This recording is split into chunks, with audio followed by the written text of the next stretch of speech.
Um, I'm so lucky. I get to do this work every day, and not a lot of people get to say that about the work they do. I feel like every day I go to work, I get to work with some of the most amazing humans on the planet, and I get to, again, like just help a little bit every single day. And I think that's the other cool thing is, some days it doesn't feel like you do a lot, but even if you can help one person, it means a lot to that one person. So, I've been at Unite to Life for 9 years. This summer will be 9 years. Um, and I love this work, and it just makes me want to figure out how to help more and to do As more. we start this conversation, I'm learning about the idea of energy poverty, which is a situation where people can't afford basic energy services, and how they impact their ability to accomplish day-to-day tasks and living needs. We explore the answers to this question and more as we sit down with Megan Birney Rudert, President and CEO of Unite to Light. It's a nonprofit that provides solar light and power to people living without electricity, whether they're students studying at night, midwives delivering babies in the dark, or families displaced by disaster. I'm your host, Albert Orr, and this is Drawing on Hope, where we talk to inspiring people who will paint for us their vision of a better world. Before we jump in, click the like, subscribe, and follow buttons. It helps others find our show and be part of this movement for hope. Let's get right to it. I'm Megan Birney, President and CEO of Unite to Light. Megan, before we talk about Unite to Light, I want to talk about you first. Was there a moment in your life that opened your eyes to what was happening with what you refer to as energy poverty? Let's think about that. What was the moment? When I came out of grad school, I was working for a nonprofit in California that was doing a lot of energy policy work. So helping make it easier to site renewable energy, homeowners, businesses go solar, that type of thing. And I also started teaching a class at the local university, continuing education on energy. It was called Energy Sources, Uses, and Issues. And that, I think, actually teaching the class really got me to start understanding, as you would say, energy poverty, or the haves and the have-nots of energy. Here we were. I live in Southern California, and for the most part, most of us have energy, and while we wanted to switch to more renewable, cleaner, safer forms, almost everybody here is living with electricity. And so as I started teaching this class and started really learning about, at the time it was over 1 billion people living without electricity. At the time, I didn't really know what I was going to do with that, but that was probably the turning point for me of understanding how big of an issue this was. It wasn't just that those of us who had electricity needed cleaner electricity, though that's an issue as well, but really access to electricity as a basic human need. Obviously water, food, shelter, but then really energy access kind of comes next. So, what drew you towards that work? What did you see that helped you go from, oh, I found out about this, that's so unfortunate, to I need to do something about this? I think there are two things that really draw me to the work.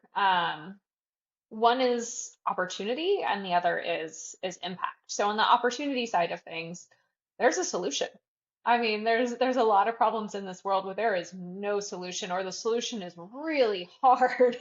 But for access to light and to power, it's actually pretty simple. Most people have access to the sun, and really you don't need that much sun to create light and to create energy. And so just, after trying to kind of tackle things as a policy level, which is a pretty tough thing to do, seeing that, there is a very kind of elegant, simple solution to this issue of energy poverty. That was one of the things. And then the impact. We underestimate individuals and their ability to, change their own destinies when given the right opportunities. Really seeing what something as simple as access to a solar light can do for a student, how it can change healthcare, how it can help, somebody. We work in the US with our neighbors experiencing houselessness, how it can really change the trajectory of their lives, having something as simple as solar power, solar energy. That impact really, helped not convince me. Okay, I wasn't in need of convincing, but help me understand what I could really do by joining this organization. And we'll ask you to share some more stories about what that access can do to someone's life later on. But maybe you can also introduce to us at this point what Unite to Light is all about and what this very simple solution is that you're working on, that you're offering. How did that initial spark bring about Unite to Light? What do you currently do for communities? Sure. Unite to Light is a nonprofit organization. We're based in California, and we have a mission to bring light and power to people living without electricity. We do that by providing solar lights and solar power banks to communities and to individuals. We got started in 2010. There was a professor from Ghana visiting the local university here, and he was meeting with the researchers and Nobel laureates, and they were showing him all the cool stuff that they were doing. And he's like, "Yeah, this is really nice, but what are you doing for the rest of the world? Half of my students can't read at night, can't finish their homework because they don't have electricity. I need a highly efficient, highly durable, low cost solar light." And at the time, again, this is back in 2010, solar lamps were 60, 70 US dollars, which was out of the reach for his students. He needed something that was $10 or less. And so one of the professors, Dr. John Bowers, was like, "I can make a solar light." Like a good engineer, the next year, he distributed solar lights to that professor in Ghana, and that's kind of what started the organization. So I can do a little show and tell. I know this is a podcast, but there'll be a few folks who are watching. This is what we call our Loop light. It is 6 ounces. It is waterproof. It is lightweight. You can pack it into, you can pack 100 of these into a suitcase. It is designed as a reading light, but it'll also, hang around your neck. It'll hang around the beam to light a room. It'll hang around your wrist if you are carrying water. Really kind of does a whole lot of things. You get about 8 hours of nightlight for every day you have it in the sun, and the battery will hold 16 hours of solar charge. It also turns off on its own. So this is one of those, lessons we've learned over the years that some people have never worked with a solar panel before. So they would, the student would read at night until their light went out.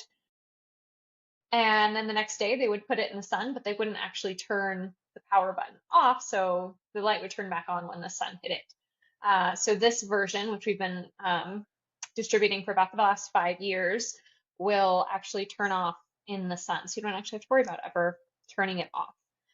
So that's what we call our Loop light. And then we also have a solar power bank. And this is about the size of your cell phone.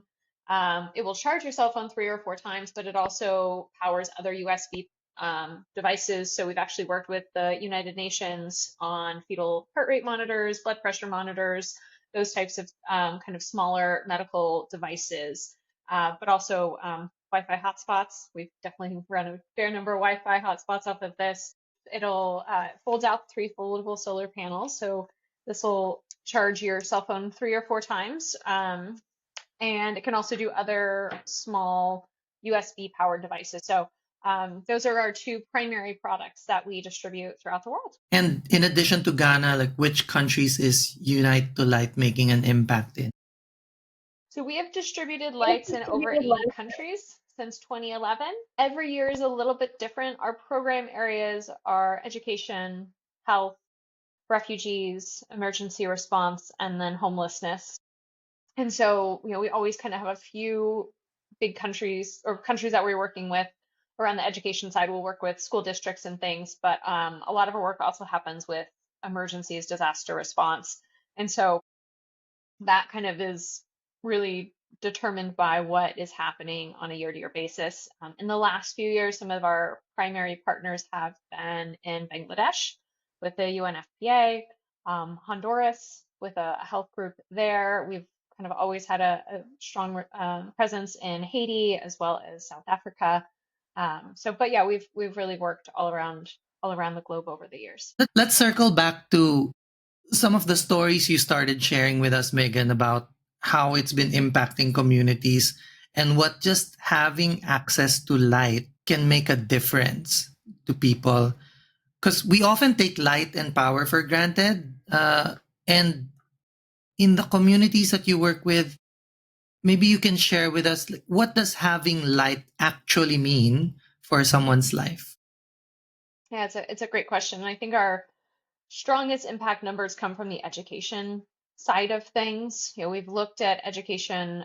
Education's always been a huge part of what we do, and we've looked at test scores. So in South Africa, we've partnered with a whole school district in the KwaZulu-Natal region, and we created what we call light libraries in 25 schools. So essentially, this is the school owns the light, and the students can check out the light when it comes time for tests and things like that. And what we did is we looked at 3 years of test scores before they had lights at these 25-year schools, and then we looked at 3 years of test scores after the students had light.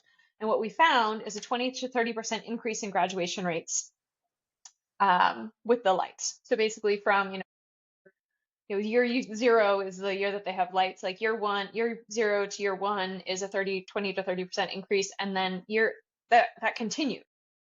Because again, the school Wow.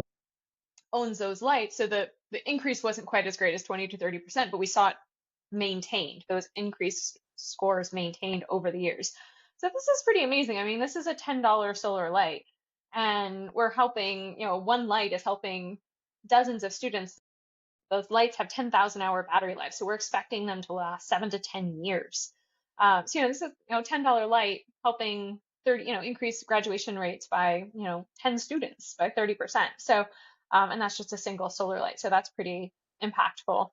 On the other side of things, we just did a study in Honduras, and we took 200 lights and we put 100 in a rural area and 100 in a more urban area, all of them without access to electricity. And I think we found a lot of the things that we expected: increased education, increased hours for economic opportunity. They're doing things like chores and feeding animals, which is having extra hours in the day. I think we all take that's one of those things like we take for granted, especially in the rural areas. What we saw is that the day just ends when the sun goes down. There's no more work to do without a light and electricity. And so there's those things. But what really surprised us was also the connection in the communities. So people were excited that they could actually sit with their grandma. They could, read their Bible to their kids. They could go flirt with the boy next door. All these little interactions that again we take for granted. And so I think those are really important too, and we're seeing those. So there are the more concrete impacts, such as increased educational opportunities. Um, but then there's also these community connections and things like that that we really take for granted. That is a really wonderful thing to see as well. Unite to Light serves such a wide range of people. You've already mentioned some of the countries that you've been in, and it's really just all over the world, helping not just students. I remember in our previous conversations, we also talked about, it helps homeless people, disaster survivors, and refugees. How do you think about where you go in and serve these very diverse contexts? A lot of it is opportunity, both in funding and partnerships. So, for example, we always try to have one project per year in each of our impact areas, just so we can kind of keep a diverse set of impact areas. And sometimes there are opportunities that arise that really make this fruitful. So, for example, last year we had a funder who was interested in funding projects, and sometimes, again, like I said, funding. So this was a funder was interested in funding projects, and she actually specifically had mentioned Bangladesh as one of the places she was interested in. And we have an ongoing relationship with the United Nations Population Fund, which is the maternal health and welfare organization through the United Nations, and we've worked with them for almost the last 10 years in Bangladesh. And so we reached out to them and said, hey, like, we have a funder who's interested in helping midwives, and is this a need that you have? And that's something we always ask, right? We never want to impose on anyone or give them something that they don't need. And they said, oh my gosh, we would love to have your solar phone chargers. Most of our midwives have phones, but when they go into people's homes, they never know what they're going to encounter. They never know, most people don't have electricity, just hands down.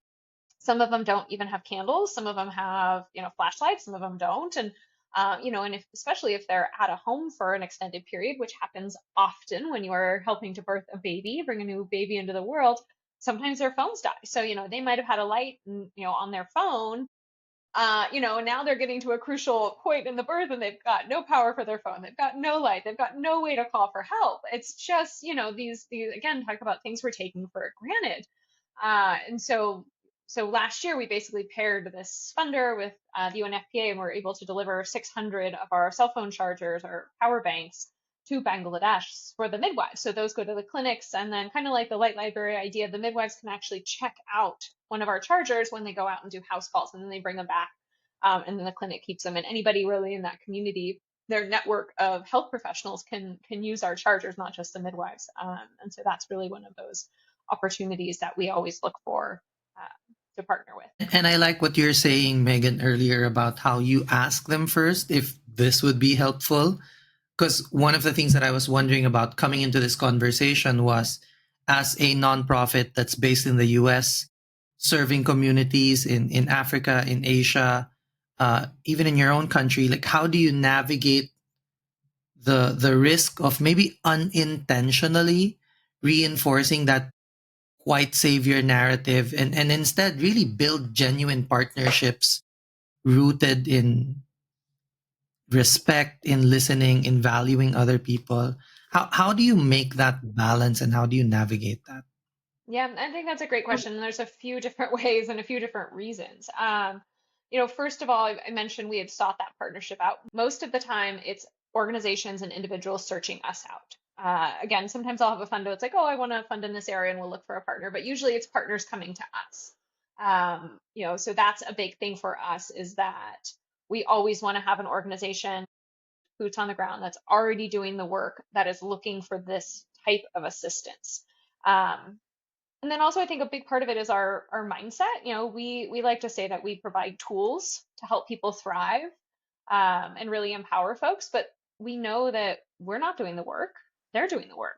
For people, that we call them our clients. The people who are receiving our products are our clients, and so we're trying to serve them. They're not serving us. We're trying to serve them. So always having that organization on the ground doing the work is really important. Also, we're not the ones going out and doing the distribution. Again, this is that on the ground networks, on the ground partners. I don't, of course it'd be fun to travel to these places, but like I'm not the one traveling to these places. We are sending these lights. I was mentioning earlier, we were trying to get some lights to the east coast of the US today because there are students from Ghana visiting. And we want to send them back. And these are actually fairly affluent students in Ghana. They don't need the lights themselves, but they will be the ones who will decide who in their communities will get these solar lights. So they'll be going to schools with students who are less fortunate. They will be going into communities without electricity, and they will be making the distribution plan, which I think is just wonderful when we can empower communities to help each other. And so, same type of thing in the US with our partners who are working with, folks who are experiencing homelessness. We don't tell them how to give out our products. We don't tell them who to give out the products to. We let them make those decisions, and that's across the world. And then same type of thing as we build our products. We're always talking to our clients about what they need. So I mentioned that study in Honduras. We had made some adjustments to our light, and one of the reasons we wanted to do this study was to ensure that the changes we made were effective and efficient, and what folks had asked for. Again, we've been Right. making these Yeah. lights for 15 years, and every time we do a new update to a product, it's always in consultation with our clients. So when we built the solar phone charger, we actually worked with a community of folks who are experiencing houselessness in Southern California, and gave them a whole bunch of chargers and let them test them and told us what they liked and what they didn't. So in those types of ways, we're really trying to work with folks, meet them where they're at, and provide solutions that they need, not take us out of the equation. Again, we're just providing the tools. We really respect our partners in the work that they do. I appreciate that. I think a lot of challenges in the world really requires us to reach out and form these partnerships, and more importantly, involve people and meeting them where they're at, as you say, so that we can really address, I guess, provide relevant solutions to the challenges that they face, right? Yeah. Yeah. Having said that, I'm curious about the product development side of things because you mentioned that you keep on iterating on the products as you go along. How do you think about the long term sustainability and the life cycle of the devices that you distribute? Yeah. It's a great question. And it's something we're continually challenged with. There's a few different aspects to it. I would say the first one is, providing a product that is as high quality as we possibly can. So for the light that I mentioned, the Luke light, when we did the revamp, we increased the battery to a 10,000 hour battery. We made it waterproof. We reinforced one of our weak points had been it has a kind of a gooseneck, and one of the weak points had been this swivel on the gooseneck, and it's now like 10 times stronger than it was. And so we really took that into account as number one, that we're going to design a product. We might not ever see these folks again. We're not an organization that distributes. There are organizations, I'm sorry, there are companies that distribute hundreds of thousands of lights in a given country every year, and that is amazing. Most of those companies are selling their lights. I should say, our big thing is we're not selling our lights, we are donating them. Often there are organizations or companies who will buy them or foundations that will support them. But we're really trying to reach those folks who can't afford even a low cost solar light. So that student, so that Right, midwives. right. Um, so we're not expecting to see these folks likely again. So that is why we try to make a product that will last 8, 10 years. So that's number one, is really ensuring, manufacturing responsibility. For our light, you can also replace the battery. That has some of its own tricky aspects of actually like getting the battery itself can sometimes actually be more expensive than like us making the entire light, which is something in Honduras we were like, huh, well, that was a challenge we didn't expect. It actually costs more to ship the battery to Honduras than it does to ship our light to Honduras.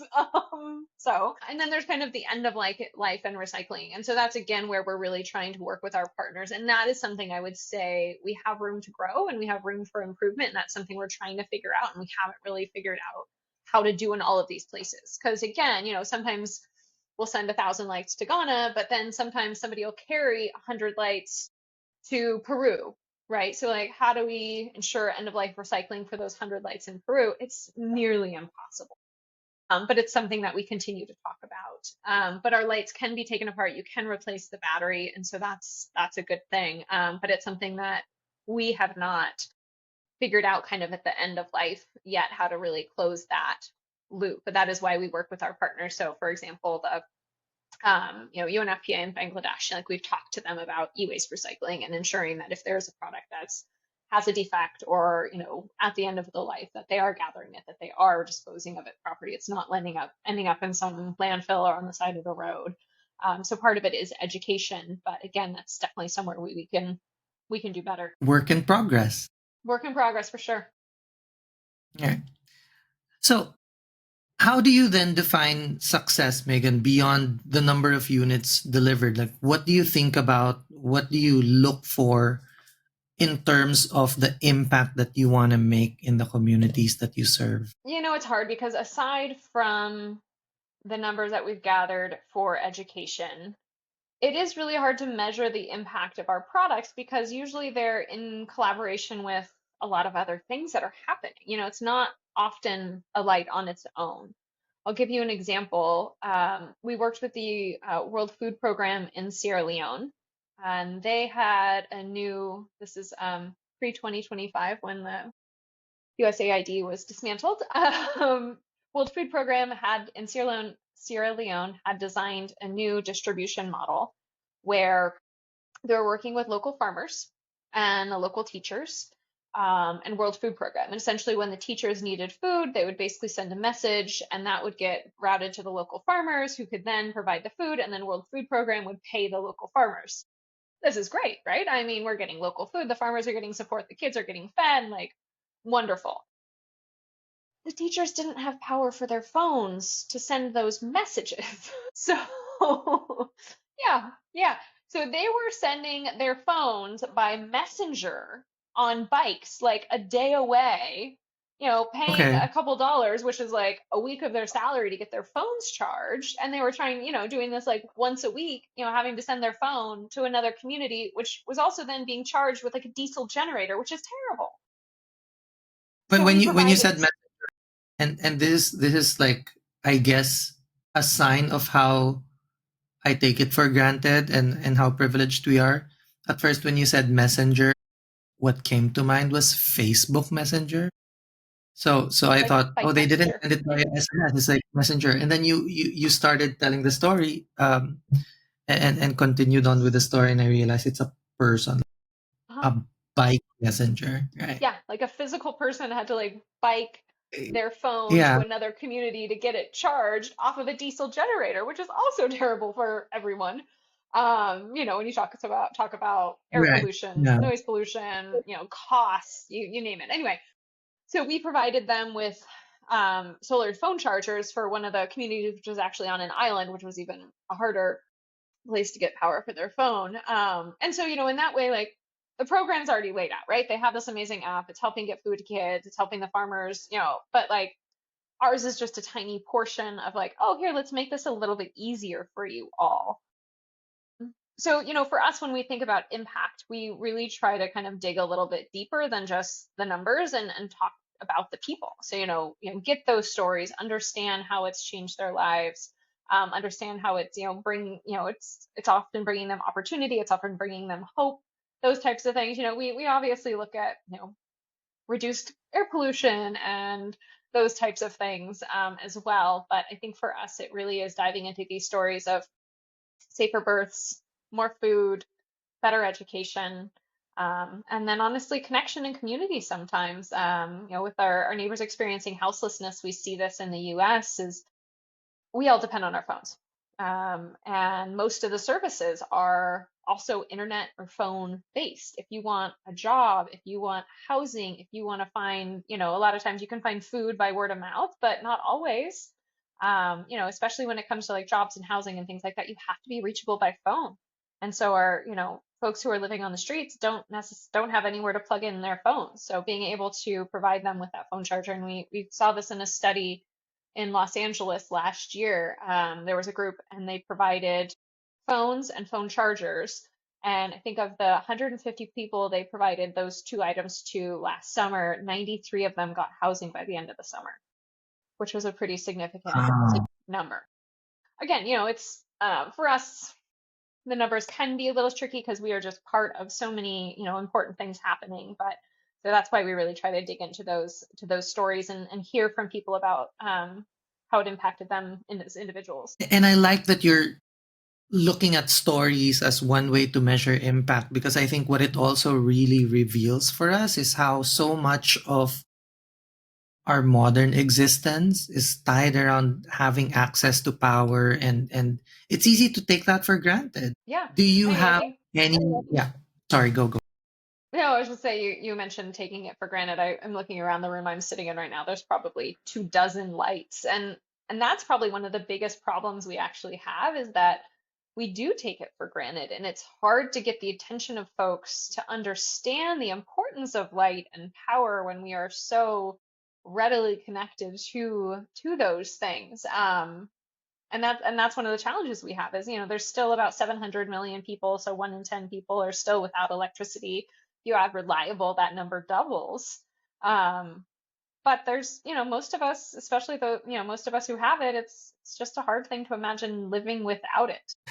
I, so I'm curious, Megan, because access to light can be in some way seen as just a technical issue, right? You've solved the technical part of things by coming up with light that's chargeable through solar power. But in many ways, what I'm also hearing from you when you share these stories about people in Sierra Leone, even for homeless people in the United States, that it's also an equity issue, a justice issue. How do you how do you think about and wrap your head around that intersection of equity and energy access over there in Unite to Light? Yeah, absolutely. And that's one of the reasons we focus on helping people who can't afford even a low cost solar light, right? Like I could go out and sell my lights and probably turn a nice profit with it. And but that's really not what we're about as an organization. We are trying to address this kind of energy poverty and equity issue. One of the things we did about 3 years ago, so we sell our lights in the US on what we call a buy one, give one basis or BOGO. So for every, camping light or, cell phone charger I want so I don't have to, deal with the chargers at the airport. So anybody who can afford one, we basically charge them double and we give one away. It's a cool little model. And about 3 years ago, we decided that we would open up those applications to anyone. So any organization across the globe can essentially apply. And once a year, we kind of go through those applications and decide kind of who we're going to partner with to distribute those Give One units. And that was one of the ways that we were really trying to get at the equity issue of like, let's try to remove some of our bias because we were working with organizations that we'd worked with for a long time that were our good friends that, and there's benefit to that too, but there's also benefit to opening it up to anyone. And there's still some bias there, right? Because people still have to have internet. They still have to be able to find this on the web. But at least we feel like that's a step that we can take to start to talk about that issue. In addition to Bangladesh, Megan, do you have any stories from Asia or even from the Philippines that you can share with us as well? So we have an organization that we work with called the Philippine Solar Villages. There's a woman, Diana McDermott. She is from the Philippines and she moved to Southern California when she was, I think, a teenager. She is now a elder stateswoman, I would say, but she still travels back to the Philippines almost every year, and she has probably hand carried several thousand of our solar lights to different communities across the Philippines. And she works through her network, her family, her friends, and identifies folks in the Philippines that have this need, and then takes them to communities. And I've seen her in schools, I've seen her with kind of senior communities, really kind of whoever she decides. And it's just this beautiful thing because a lot of times she's carrying 100 lights at a time, and has just done this year after year after year. And she fundraises in her own, with her friends and her network. She's part of Rotary. And so she's one of our favorite partners. We actually have she's on our webpage, is on our Rotary webpage, is one of our highlights of success stories. And then I'm trying to think of some of the other good stories that we have. Um, yeah, it's always interesting with the UNFPA. They're such an amazing organization and they're helping, we've had these interviews with these midwives and they're helping hundreds of women every year. And if you're helping a woman have a safe and healthy birth, you're not just helping her, you're helping her child, and usually it's multiple children. Could even be extended family. And so when you talk about, favorite stories or favorite impacts, I would say the impact we can have on a family when we can help a midwife provide a safe birth. Because if she can't see what she's doing, it doesn't matter how much training she's had. So again, that's one of those impact things like, well, we're not really providing the safe birth, but we're enabling the midwife to really do what she needs to do. So anytime I hear those stories from these amazing midwives that are no joke, like birthing like 200-300 babies a year, it just blows my mind what an impact these women have in these communities and for these families. So we've been talking about these impact stories, how the lights have helped the communities you serve. What has hearing these stories done for you? In what ways have they impacted you on a personal level, Megan? I'm so lucky. I get to do this work every day, and not a lot of people get to say that about the work they do. I feel like every day I go to work, I get to work with some of the most amazing humans on the planet, and I get to, again, like just help a little bit every single day. And I think that's the other cool thing is, some days it doesn't feel like you do a lot, but even if you can help one person, it means a lot to that one person. So, I've been at Unite to Life for 9 years. This summer will be 9 years.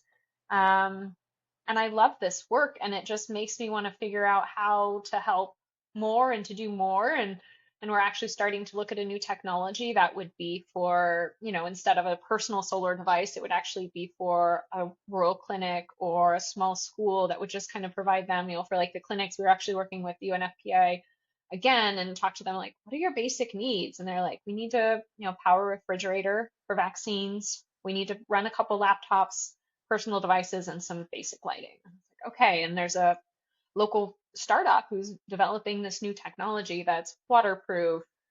You know, it's deployable, but then it's also secure. So like one of the problems with this kind of type of technology right now is it's like basically like a suitcase and some solar panels. It's like those things walk away pretty easily. Like I can't send those. Like so so for me, kind of trying to figure out like what's next. And I think that's something that's been really exciting about this, is figuring out, trying to figure out like how do we, again, meeting people where they need, like how do we provide what people need around the globe? How do we take the technology, um, and the investments that we have here in the US, and then share them with the world, with folks who are not as fortunate as we are. So I think what this organization has done for me is really, given me this perspective of like, we can make a difference, and small changes do matter, and small touch points do matter.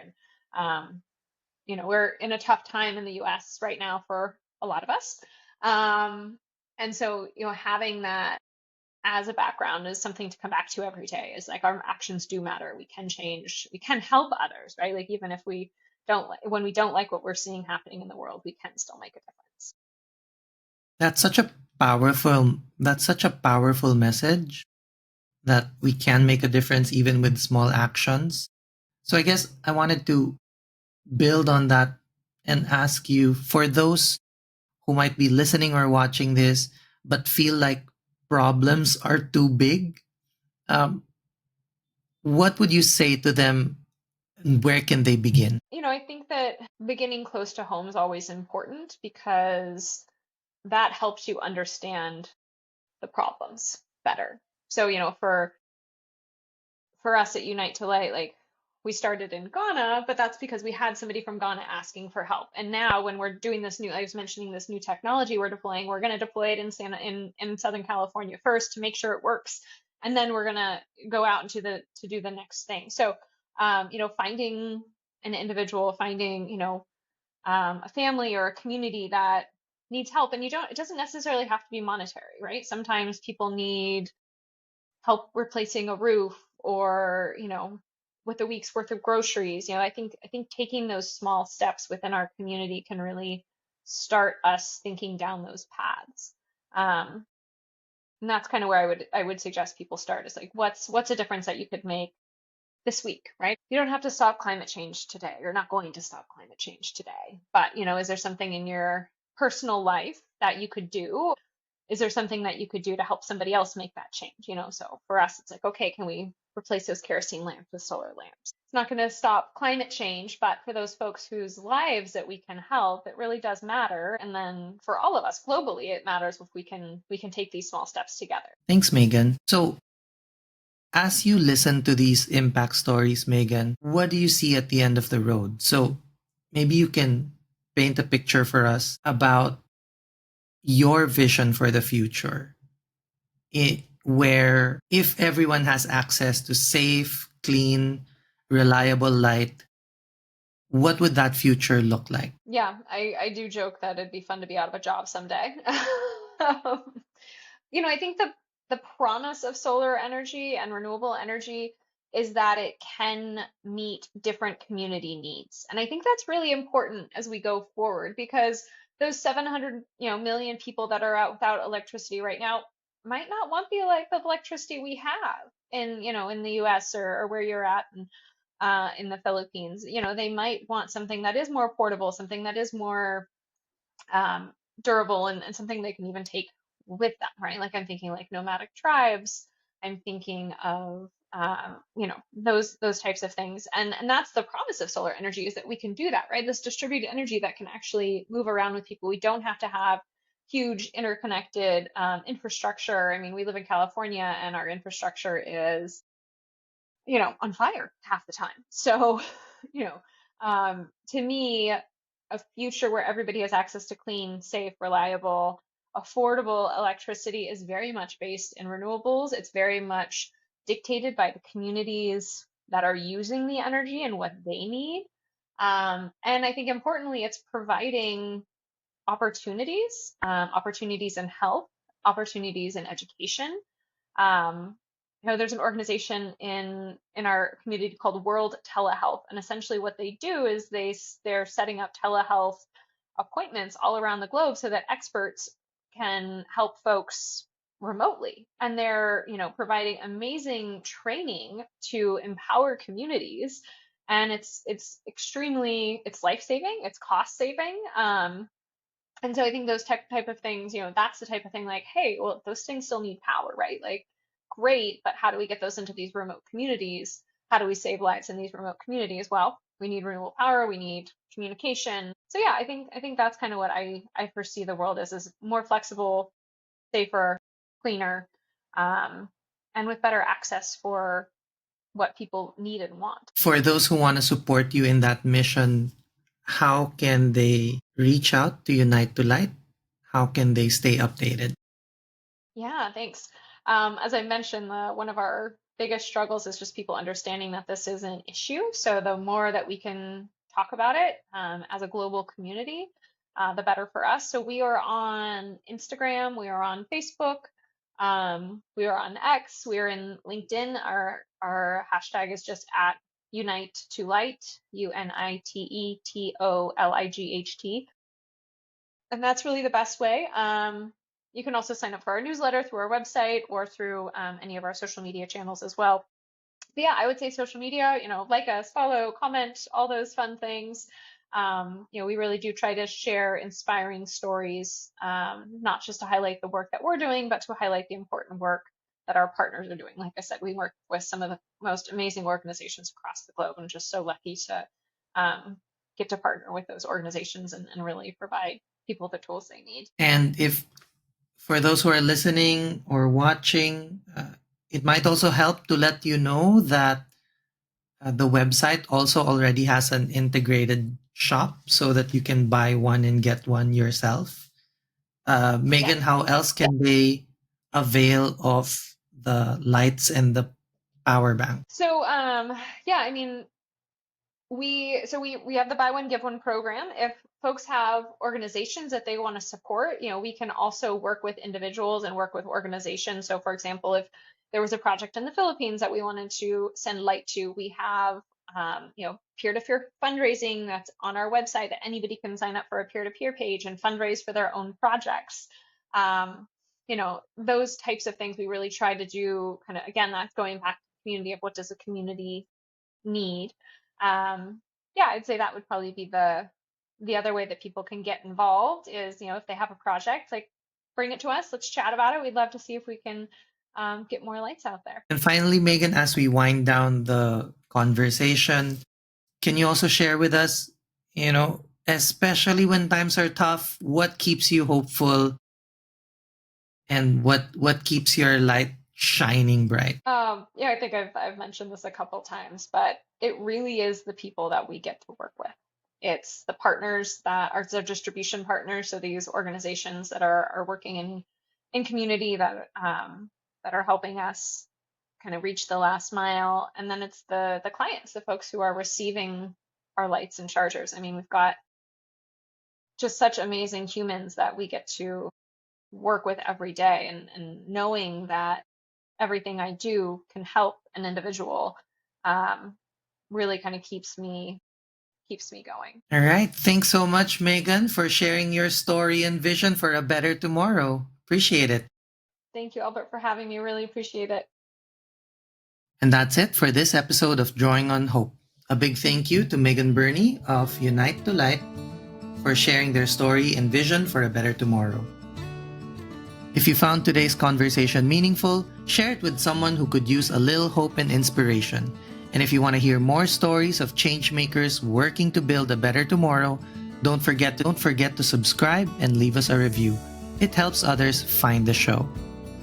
Drawing on Hope is hosted by me, Albert Orr, with production support from LJ Bautista, art direction by DG Dagunya, and editing by Miko Migrino of Studio in Momento. Drawing on Hope is a podcast by Pushpin, a social impact design agency that uses drawings and stories to help make things make sense. Follow us at Pushpin Visuals on Instagram, Facebook, and YouTube, or visit www.pushpinvisuals.com. Thanks for listening, and remember, hope isn't something we wait for, it's something we create.